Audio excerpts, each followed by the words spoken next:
কি খুলতেছো? ডিম দুই হালি না আনতে চাইলা, কিন্তু এখন এতগুলো আনছো কেন? এতগুলো আনার কারণ হয়েছে, দোকানদারে জিজ্ঞাসা করছি কাকা ডিমের হালির দাম কত, বলে 40 টাকা। পরে আমি ভাবলাম দুদিন আগে 50 টাকা গেছে, এখন 40 টাকা ডিমের হালি। পরে আমি জিজ্ঞাসা করলাম খাসি কত করে, বলে 280 টাকা। তাহলে 30 টাকা করে হালি পড়ে। পরে শেষে কী করলাম, এক খাসি নিয়ে আসলাম।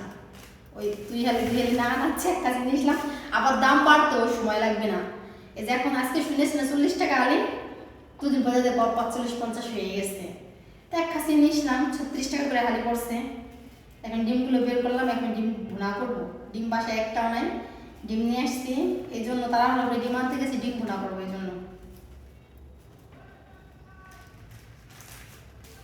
ডিমগুলো বড় বড় আসছে না, এর মাঝে ডিম আছে, সেই ডিমগুলো ছোট ছিল, কিন্তু এখন ডিমগুলো বড় আসছে।